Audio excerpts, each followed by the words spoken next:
Bienvenidos. El día de hoy vamos a conversar sobre el nuevo lanzamiento de la que es ya la que ha generado mucha polémica, más que expectativa, yo diría polémica hoy en día con su nuevo diseño, la R1300 GS Adventure 2024. Nos vamos a centrar básicamente en tres cosas. La primera es el diseño, que es lo que la gente está discutiendo hoy en día. Segundo tema, las características dentro del diseño que tiene de diferente con la antigua versión del 1250 GS Adventure, ¿correcto? Y luego ahí vamos a ahondar sobre qué creo yo que la marca ha hecho, que ha quitado, que ha sacrificado en pos de hacer algo diferente. Y como tercer elemento, quisiera abrir un poco el debate y la discusión sobre el nuevo sistema de caja automática, si lo podemos llamar así, una especie de DST como la que tiene Honda. Me gustaría abrir el debate en términos de preguntar, o sea, ¿es válido quitarle el control, el feeling del motor a través del embrague, del clutch, al piloto? ¿Es válido quitarle el feeling, el control de la moto al piloto hoy en día? ¿En aras de qué? O sea, ¿qué es lo que buscamos? No sé, desde mi punto de vista, humilde punto de vista, yo tengo una opinión acerca de eso. La vamos a comentar ya como en el tercer segmento de esto. Pero el debate está abierto, ¿ok? Y vamos a comentar sobre ello, ¿ok? Entro vídeo y ahí vamos comentando.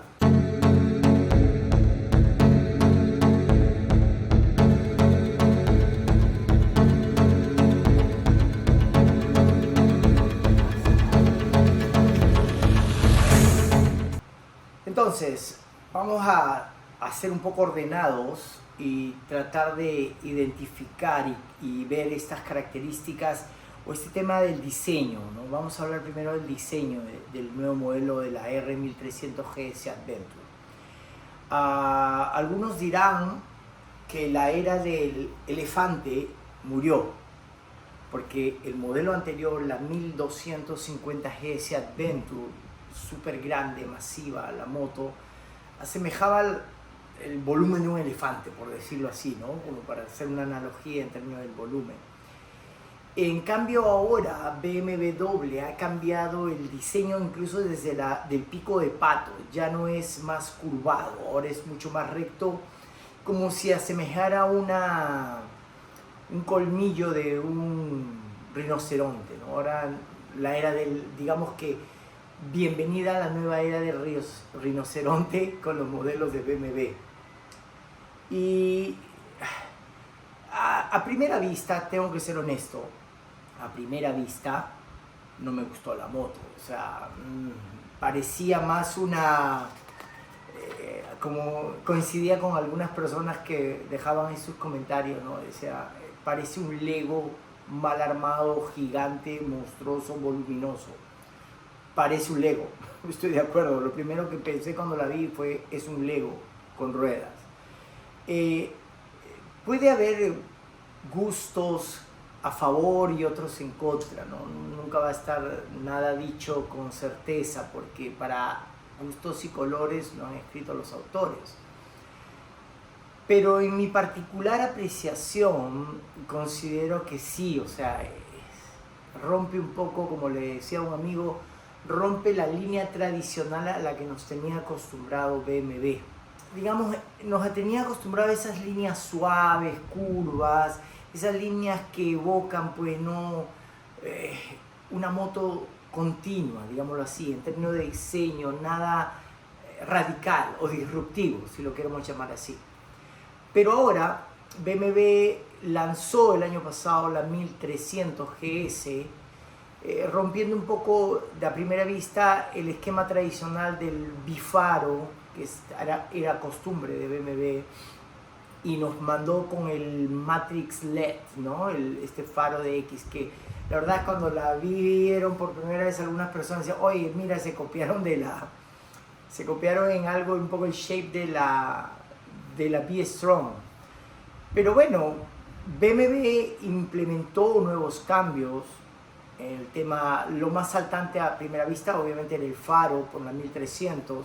Luego hizo cambios en el motor, en el sistema del shift cam y la forma como funciona. Pero nada nos preparaba para lo que se venía. Tal vez por ahí se escucharon algunos rumores de que estaban tratando de crear una nueva caja automática a manera de la Honda, ¿no? Entonces, en términos de, nuevamente, del diseño, BMW rompe un poco el esquema y creo yo que lo hace de alguna manera para poder estar a la par con los requerimientos del mercado, ¿no? Interesante resaltar es el volumen, el angular, los ángulos tan rectos, cuadrados que tiene ahora el tanque. Cambiaron el tanque tradicional de plástico duro, ahora lo han mandado por aluminio. Puede ser, ¿no? O sea, me parece genial, pero no estoy tan seguro que sea la mejor opción. Digo yo, a la hora de la hora, si se va a golpear, igual se golpea y se daña, ¿no? Se supone que el diseño que tiene ahora la motocicleta está hecho de tal forma que permite que esté más protegida. Y me parece interesante, sí, ahora en términos de diseño, ver cómo le han puesto como esos sobre los crash bar inferiores, como una especie de aletas que sobresalen. Me hace recordar a ciertas motos chinas que tienen eso. Lo han hecho efectivamente para facilitar, uno, el levantar la moto, y dos, que se golpee lo menos posible. Tengo que decir, en términos de diseño, no lo veo tan BMW como normalmente me tenían acostumbrado a mí o tenían acostumbrado a la gente. Lo cual, bueno, en mi opinión, o sea, no la veo tan BMW. Le han quitado los protectores superiores y acá, digamos, le han arreglado el tema de la posición de manejo sobre el asiento, haciéndolo un poco más estrecho, el tanque más estrecho, de manera tal que puedas insertar mejor las piernas al momento de conducir parado, lo cual, chévere, bien. Pero, ya si me preguntas, si vamos al tema del tanque y las protecciones superiores que normalmente trae el modelo Adventure, que se caracteriza porque viene completa, o sea, con todo, las protecciones tanto adelante como atrás en el modelo anterior, ¿no? En esta no trae nada, o sea, y es parte del nuevo diseño, ¿correcto? La han querido hacer, creo yo, más funcional, o sea, en términos también, y acá viene el truco, ¿no?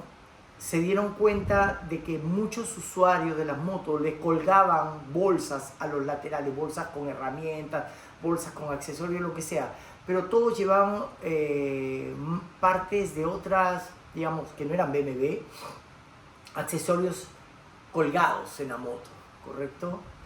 Entonces dijeron probablemente, oye, vamos a rediseñar de tal manera que ahora podamos poner ahí unas protecciones, a manera de protecciones, porque es un tema, insisto, del diseño y es el criterio del diseñador que pensó que era mejor hacerlo recto para ponerle ahí unas bolsas que terminan como en una forma media ovalada, que yo estoy seguro que al momento que se te caiga la moto cuando hagas off-road, eso va a ayudar a proteger en algo esa zona. No sé si será lo mejor, pero va a ayudar a proteger esa zona. Entonces, en términos nuevamente del diseño, ¿qué sacrifica la marca y qué gana, ¿no? con esto? Yo creo que gana un poco de una rotación adicional en términos de su inventario, de los accesorios que puedes poner, porque ahora le han puesto a la moto todos los ganchos habidos y por haber para poder ponerle todas las bolsas que tú quieras. ¿Será lo mejor o lo peor? No lo sé, pero simplemente es mi idea de que la marca lo ha hecho por eso. Ahora, si tú la miras de frente, llama la atención que ya no tiene, como dije hace un momento, el faro, digamos, asimétrico, que era característico de la marca. Nos dijeron que con la 1300 GS había sido por un tema de que las autoridades de tránsito en Europa, al parecer, demandaban que haya simetría ahora en el faro delantero. ¿Será cierto? ¿No será cierto? No lo sé. A mí me gustaba como se veía anteriormente, asimétrico. Le da un shape bonito, me gusta. Ahora me cuesta acostumbrarme al Matrix, al faro LED nuevo, el Matrix. Pero yo creo que como todo con el tiempo, seguro que la gente y todos nos vamos a acostumbrar a verlo así. Será un elemento distintivo. En términos del diseño para la Adventure en particular, antes traía sobre el costado del tanque como una especie de agallas, ¿ya? Ahora, si nos fijamos bien, esas como que agallas las han trasladado adelante por la parte superior de los faros LED. Y ahora los faros LED, los adicionales, ya no son circulares. Claro, tenía que haber cierta simetría y correspondencia entre el término de las líneas cuadradas rectas con el diseño de estos nuevos neblineros. Entonces tuvieron la gran idea de ponerlos así, ¿no? Rectos, al frente.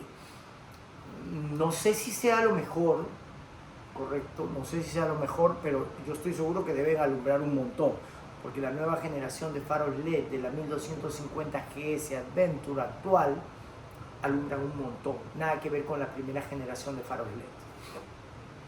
Entonces, y le han dejado ahora una toma de aire lateral sobre el mismo volumen del tanque, debajo del logo, una toma de aire lateral enorme, un hueco ahí. Antes esto estaba un poco más discreto, metido hacia un costado en el modelo anterior. Ahora lo han sacado, ¿no? Como que le han quitado la parte que cubría. Pero, insisto, yo creo que esta vez han tratado de hacer algo mucho más funcional en términos de agregarle las piezas y las cosas que necesita la moto dentro de la misma casa o dentro de la marca de BMW. Eso es mi opinión. O sea, es también, oye, estos señores venden motos, o sea, quieren vender también el paquete completo, ¿verdad? Lo cual me parece que está bien. Luego está el tema del chasis. Si se dan cuenta, el subframe, el chasis que va en la parte de atrás de la moto, tiene ciertas diferencias con la 1300 GS. En la 1300 GS es más compacto, acá lo han alargado, y claro, tienen que alargarlo porque le van a poner unas maletotas atrás, necesitan algo donde poner y colgar esas maletas, darle mayor fuerza a esa parte, al subframe, y por supuesto, tienen que hacer un asiento, un sillín cómodo para el pasajero, porque ese es el concepto, ¿no? Viajar con alguien a donde sea y por donde sea. No voy a discutir y creo yo, no me voy a centrar mucho en las características técnicas, porque uno que no la he manejado solo la 1300 GS un rato, menos de una hora, pero creo que para eso hay un montón de reviews y un montón de temas ahí en la misma página de BMW, ¿correcto? Entonces, ¿qué otro elemento más? Bueno, como ya dijimos, el tema del asiento. Si se dan cuenta, en el asiento posterior, atrás, digamos, o por debajo del asiento del pasajero, han desarrollado como un gancho, precisamente para tener puntos de anclaje adicionales cuando uno va con maletas arriba, lo cual, felicitaciones, o sea, está bien, eso me parece una mejora interesante. Ahora, lo que no me gusta es que le quitaron a la parte de atrás todas las protecciones, todo el crash bar posterior. Aquellos que tienen y son usuarios de estas motos, esta 1250 actual, saben lo útil que resulta tener esas protecciones atrás. No para poner maletas, ¿correcto? Te gusta hacer off-road, ciertamente técnico, entonces necesitas esas protecciones. O sea, no hay forma de no tenerlas. Ya entrando un poco con el tema de las características como tal, ¿no? O sea,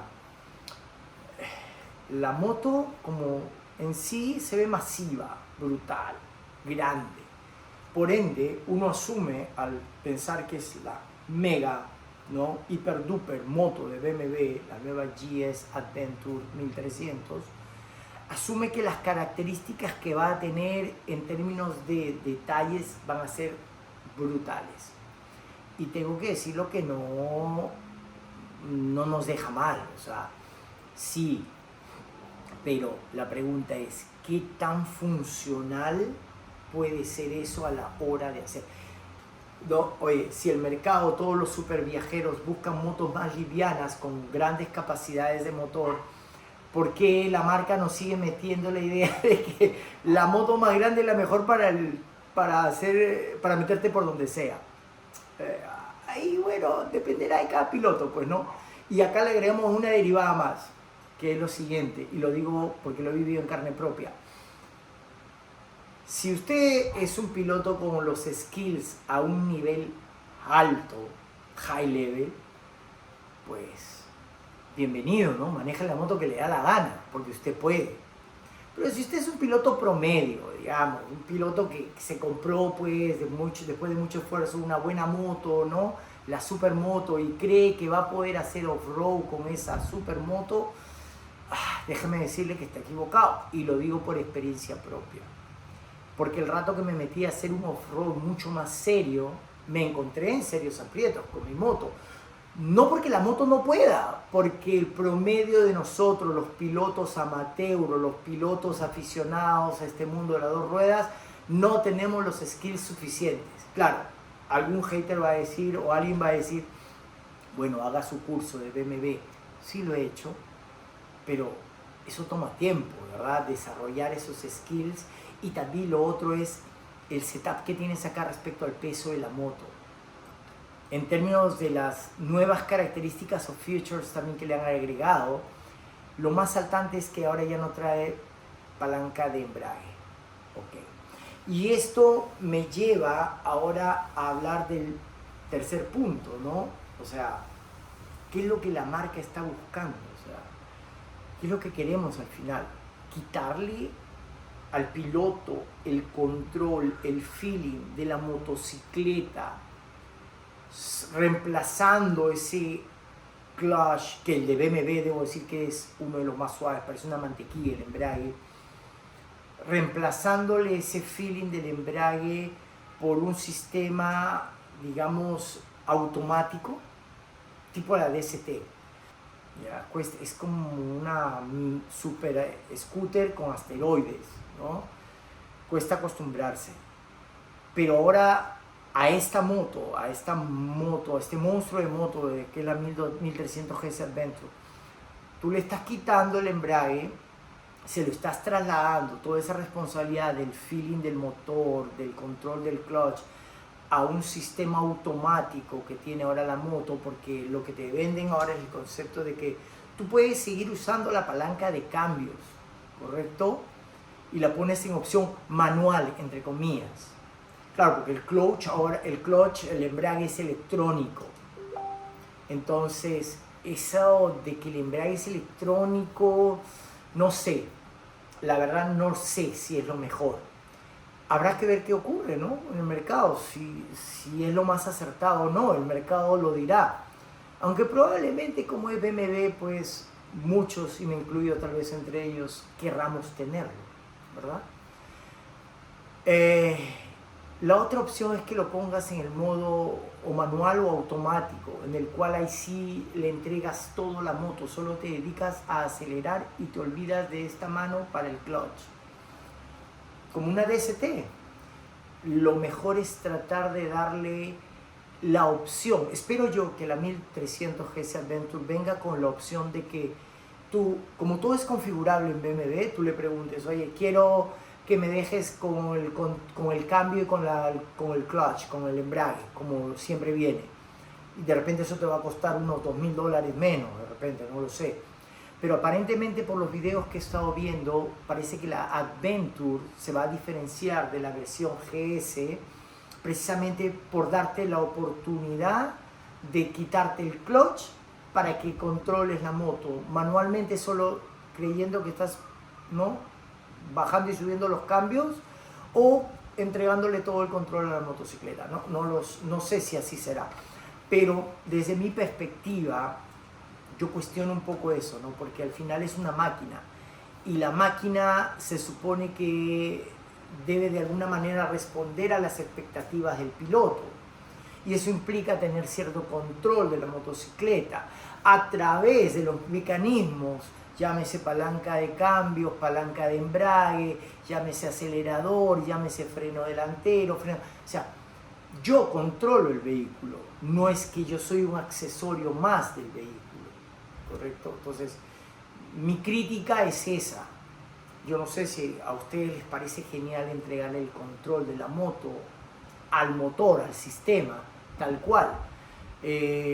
Si esto es así, si esta tendencia continúa, es muy probable que en el futuro pues veamos como aquel video de BMW donde se ve que hay una 1200 que se maneja automática, se estaciona sola, se para sola, etcétera, ¿no?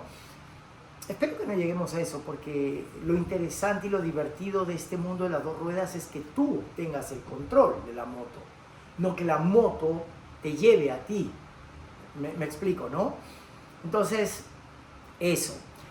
Otro elemento interesante, y ya dentro del tema de resaltar características que han implementado en términos de seguridad, creo yo que es el nuevo sistema de punto ciego con cambio de carril y la velocidad crucero adaptativa, que te dicen, ¿no? Que la moto se va ajustando a la velocidad del vehículo delante tuyo, o también del punto ciego, que eso sí tengo que decirlo que me parece esa es una característica que ya la tenían los autos de hace tiempo, pero la han trasladado a las motocicletas y me parece genial. Para hacer off-road, cuando uno maneja parado, parece mentira, pero sí ayuda bastante. Básicamente es eso. Entonces, hablamos del diseño, hablamos de las características como tal de la moto, con lo que viene.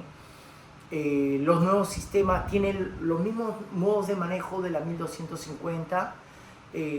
Solo la pantalla te deja ver 4 modos de manejo, pero tiene para configurar diversos: Enduro Pro, tiene Dynamic Pro, tiene Eco Mode, tiene Rain, Road, etc. Entonces, en ese aspecto creo que no ha cambiado mucho, es lo mismo, es el mismo tipo. El motor entrega una potencia, digamos, 145 HP versus unos 149 Nm de torque. Eso, ¿cómo se los explico? Es como si tuvieras un tractor para ir a donde quieras. Ese motor a bajas revoluciones, despacio, en pendientes, con subida, sobre piedra, sobre grava, arena, va fino. No es lo mejor para hacer off-road, insisto, pero anda, ¿correcto? Yo creo que está bien, ¿correcto?, mantenerla ahí, porque desde mi perspectiva yo creo que uno no necesita 160 HP, 200 HP para hacer un Adventure Touring, para hacer algo lo que nos gusta. Pero la marca se ha mantenido ahí, controlado en los 145 HP, lo cual me parece genial. No necesitas más, la verdad. El mercado es así. Hay un viejo dicho que dice que el que golpea primero es el que tiene la ventaja, y en este caso BMW golpeó primero, lanzó la moto antes de tiempo, lo hizo en el BMW Motorrad Days en Garmisch, en Alemania, hace unos días atrás. Se adelantó un poco con el tema porque aparentemente estaba planeado esto para septiembre. Y obviamente lo otro, creo yo que de alguna manera BMW nuevamente sigue marcando la pauta en términos de las innovaciones tecnológicas en el mercado o en la industria de motocicletas. Temas a resaltar entonces: primero, nuevo diseño; segundo, el frame más alargado; tercero, es todas las mejoras tecnológicas que tiene; y tercero y cuarto, ahora lo han hecho al revés, han diseñado los accesorios de tal manera que ahora los accesorios sirvan también como parte de las protecciones de la moto. No sé si se llegarán a traer algunas protecciones tipo crash bar en la parte posterior, no lo sé si diseñarán algo ahí, o las marcas como Duratech o otras marcas que estábamos acostumbrados a sacar accesorios para estas motos den un poquito el paso adelante y hagan la inversión para desarrollar algo así. Básicamente eso. Mientras tanto, pues seguiremos escuchando comentarios acerca de esta nueva moto. Como un comentario curioso y gracioso fue que uno por ahí decía que parece un aire acondicionado atravesado ahí con motor, parece un Lego, parece que fuera un carrito de golf con una especie de tumor, ¿no?, hacia los lados, no sé, tantas cosas que dicen. Entonces, finalmente, esta moto, el precio, esa es otra cosa, ¿no? El precio de esta moto debe estar arriba de la base, probablemente arriba de los 25, 27 mil dólares canadienses o 28 mil dólares canadienses. Probablemente cercano a los 32 cuando la compres con paquete completo o con todo, ¿no?, las versiones. Y seguro que esta se debe disparar arriba de los 35, 40 cuando la quieres la opción 719, ¿no? Full de full. Ese es otro tema que por ahí la gente va a tomar en cuenta al momento de elegir este tipo de motos. Aunque como es BMW, siempre se vende, ¿correcto? Bueno, gracias por estar aquí. Esperemos que llegue pronto. Tengo noticias. Le pregunté al dealer aquí en Canadá cuándo llega esta motocicleta aquí a Vancouver. Para ser sincero, no la vamos a ver hasta la siguiente temporada. Probablemente en enero del siguiente año o finales de diciembre de este año esté llegando las primeras unidades aquí a Canadá. Veremos qué pasa. Mientras tanto, seremos felices haciendo off-road en nuestra moto, la KTM 1090, que me gusta más para mucho más ligera. Y para largos viajes y algo de logging road mucho más simple, mi 1250 GS Adventure, que la adoro, me encanta. ¿Ok? Gracias por estar aquí. Comenten por ahí, suscríbanse al canal, visiten mi Instagram también. Ahí tengo bastantes posts acerca del último viaje que hicimos, el rally en Touratech Rally en Plain en Washington con mi grupo de amigos. La verdad es que fueron días geniales. Después prometo hacer un video comentando mis impresiones sobre los días que viví ahí en el Touratech Rally, que fueron espectaculares. Muy bien, gracias por estar aquí. Si tiene oportunidad de salir, salga en su motocicleta. ¿Ok? Cuídense.